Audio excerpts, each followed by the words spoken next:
The night the cowboy rode into the valley, he was already half a ghost. Blood darkened the side of his coat, soaking into the dust of the trail, and every breath came out of him like a fight he was losing. His horse slowed on its own, sensing what the man would not admit, that he couldn't go much farther.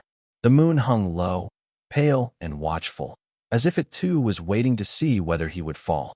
At the edge of a small homestead stood a girl no older than 18, her sleeves rolled up, her hair tied back with a ribbon that had seen better days. She was gathering laundry from a line, the kind of quiet chore that gave her time to think about the weight she carried. Since her father's death, her mother's eyes had dulled, and the world seemed to expect the girl to grow up all at once. When she heard the horse snort and stagger, she looked up and froze. The cowboy slid from the saddle before he could stop himself. He hit the ground hard, dust puffing up around him. The girl dropped everything and ran, her heart pounding. She had heard stories about men like him, gunslingers, drifters, men who left trouble wherever they stopped. But this one lay still, his face drawn tight with pain, his hand pressed against his side. "Ma," she shouted toward the house. "Ma, come quick." Her mother appeared in the doorway, a widow's black shawl wrapped around her shoulders. For a moment, fear crossed her face. Then she saw the blood and the way the man's chest barely moved. Whatever doubts she had, she swallowed them. "Get him inside," the widow said, her voice steady in a way that surprised even herself. Between them, they dragged the cowboy into the small house. The room smelled of soap and old wood, simple and clean. The girl fetched water while her mother cut away the man's coat. The wound was ugly, a deep gash, likely from a knife or a bullet that had torn flesh without finishing the job. The girl's hands shook as she cleaned the blood away, but she did not stop. She had learned herbs from her grandmother, old remedies passed down when doctors were too far away or too expensive. She crushed leaves, mixed them with water, and pressed them gently against the wound. The cowboy groaned, his eyes fluttering open for just a second. "Easy," the girl whispered, though she didn't know if he could hear her. "You're safe." Days passed, slow and heavy. Outside, the valley went on as it always had. Wind in the grass, birds calling at dawn.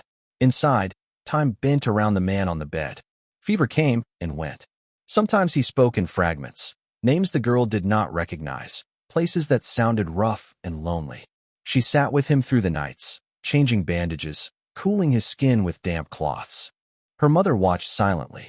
She had lost one man already and knew better than to trust fate. Yet she also saw the way her daughter's face softened when the cowboy's breathing steadied, how hope crept back into her eyes, thin but real.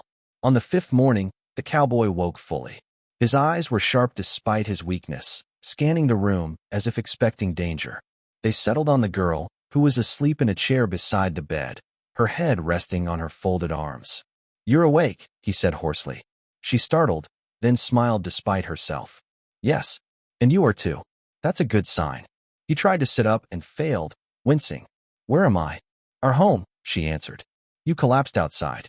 You were hurt bad." He studied her, taking in the plain dress, the careful way she moved.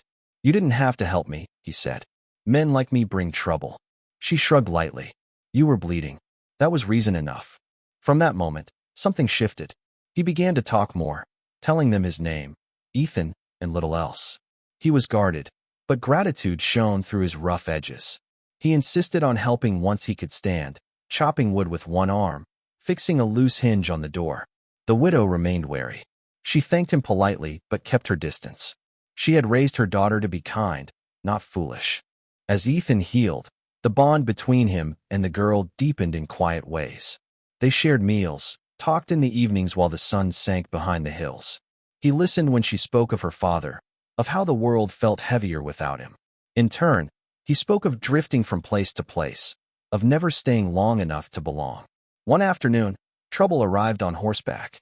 3 men rode up, their faces hard, eyes scanning the homestead.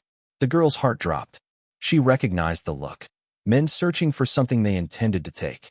"Is there a cowboy here?" one of them called. Tall, scar on his jaw. Ethan stepped out before the women could stop him.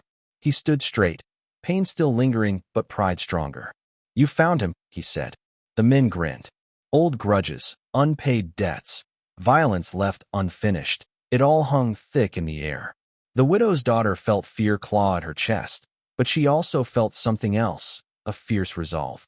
She stepped forward, her voice steady. "He's under our roof. Any business you have can wait." The men laughed, but something in her eyes made them hesitate. This wasn't just a frightened girl.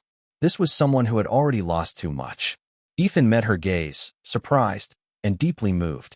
The confrontation ended without bloodshed. Whether it was the valley's isolation, the women's quiet courage, or Ethan's reputation, the men eventually turned away, leaving dust and silence behind. That night, Ethan sat on the porch, staring out at the stars. The girl joined him, handing him a cup of tea. "You didn't have to stand up for me," he said. She sat beside him. "You didn't have to bleed on our doorstep either," she replied with a faint smile. Weeks passed. Ethan grew strong again. The day came when his horse was ready, and so was he. The girl felt it in her bones before he said a word. "I should go," he said quietly. "Trouble doesn't forget me easily." Her chest tightened, but she nodded. "I know." He hesitated, then reached into his saddlebag and pulled out a small pouch. Inside were coins, more money than the widow had seen in years.